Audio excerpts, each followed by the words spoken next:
What's up, YouTube? I'm Casey with bestinvestingapps.com, and today this is going to be an episode all about Asia ETFs and mutual funds. If you want to buy into some funds that give exposure to Asia in general, these are my top 4 picks. Here we go.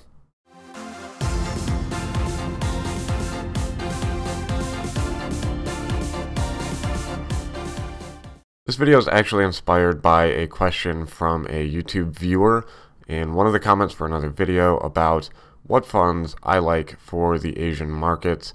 I don't personally own any of these funds, but based on my research, if I were to buy one today, it would be one of these 4 funds. Of course, I can't advise you on exactly what to buy, so I'm just going to show you the 4 funds that I found, how I found them, and how you can find ones for yourself as well, or you could always choose from one of these 4 if you think that it's right for you. Let's start with mutual funds, and I'll show you how I got to find some of the funds and screen out other ones. I used E-Trade. I like their fund screener a little bit better than anything else I was able to find for this. We'll come into mutual funds. We're going to go fund group. Actually, let's clear this all out. We'll go down here to fund category. We want international equity and diversified Pacific Asia. I like to filter by Morningstar rating descending. This is not to say that you can't find good funds that are unrated by Morningstar or maybe have lower ratings. However, this just helps filter some things out because I find that usually the Morningstar higher ratings tend to be a little bit better quality funds to start looking at. And then we're going to switch over to performance average annual return. And we're going to look at the since inception return for the top 5. So remember, the first 1, 2, 3, 4, 5, 6. These are all 5-star Morningstar ratings. So we'll just start there. Swap over. Since inception return on the first 6. You might be tempted to go with this one because it's got a 10.15% since inception. But that's since 2006. That's about a 10-year window. That's really not too bad, honestly. But you need to keep in mind that some things in the last 10 years may be impacting this, and that could be a reason why it's overperforming some others. And let's talk about the ones I chose as far as Asia mutual funds go. So ultimately, my 2 top choices for broad, diversified Pacific Asia funds in the mutual fund category were the FPBFX and the MPACX. This one right here, and this one right here. Boom, and boom. So we've got them checked. We could compare them now. I like these both for a couple of reasons. Let me show you why. I love that this one's been around since 1986. That's an extremely long track record through multiple market cycles, ups and downs. And in that time, it's maintained an average annual return of 7.53% every year, with a gross expense ratio of 1.19%. Now, 1.2% expense ratio is a bit high, but it might be worth it. You're going to end up having to pay a little bit in order to get exposure to this type of fund because it's a little more niche fund. It's international. It's not just a broad blanket fund. And of course, your mutual fund expenses are usually higher than ETFs. So we might find later in the ETFs that we can find some cheaper exposure. So anyways, I love the long track record here. You can see, of course, the 1-year return is off the charts, but the since inception return is a little bit more of what I would expect to see. Once you subtract the gross expense ratio, you're looking at like 6.3%-ish on average. Down here we have Matthews Asia Growth Investor Shares. This is a no transaction fee fund. That means you don't have to pay a commission on it, which is nice.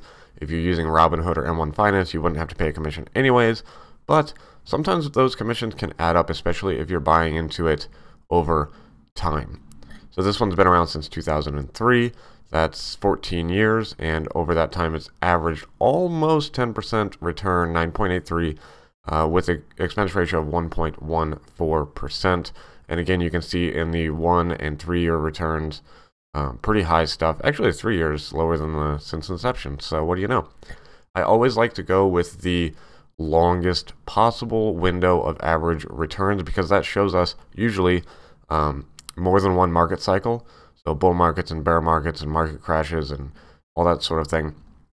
You need to keep in mind, though, that some funds may not even have been around for 10 years. I usually don't go for funds if they've been around for less than 5 years. If I'm feeling a little bit risky, I'll go with that just because it doesn't have as much of a track record for me to really bite into and analyze. 10 years is plenty in my opinion, and you got to remember that a lot of ETFs haven't even been around for 10 years. So when we switch to ETFs, we may have to rule that out anyways. Okay, so I've switched over to the ETF screener, and we're in international equities, diversified Pacific Asia. You could use other ETF and mutual fund screeners for this. Again, I just like E-Trade because it happened to be the best for what I'm doing at the moment. Now, I chose the VPL and the ADR-A funds because they have the longest track records available.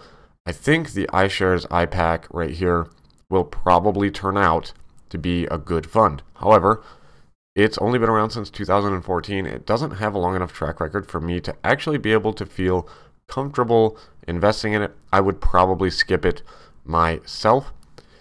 ADRA, I'm not blown away with. Honestly, out of all of these, the VPL is probably my top choice for Asia exposure in ETF form. You're going to have to pay a commission on all of these. Of course, you could use VPL and you could go straight to Vanguard, or you could buy that through Robinhood or M1 Finance to avoid the commission. That is a 5.43% average annual return since 2005. Most ETFs haven't been around for as long as a lot of mutual funds. Mutual funds are a little bit older concept. ETFs a newer concept.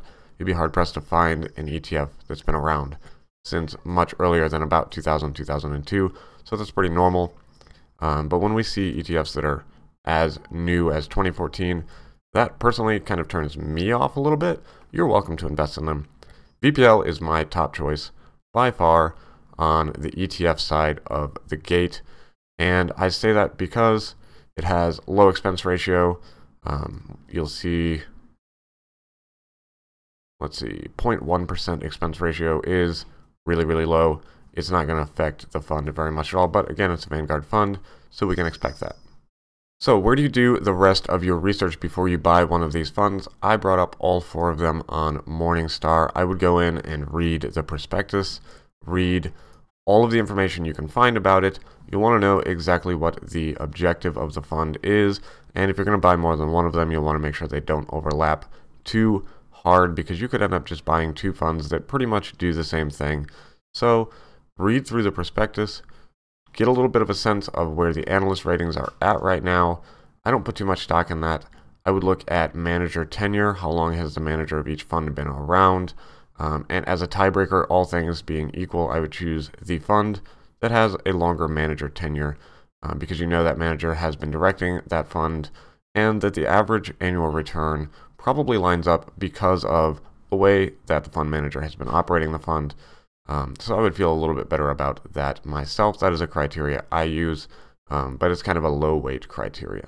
So come into Morningstar, type in all 4 of these fund names, and start reading through the prospectuses to get a better idea of exactly which one you want to use.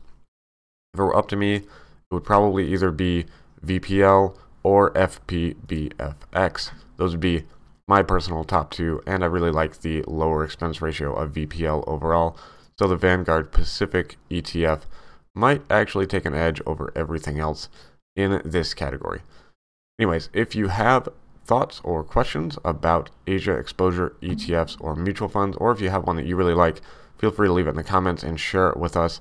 Give this a thumbs up if it was helpful, and leave me a comment if I can help you find any mutual funds or ETFs that you're looking for as well.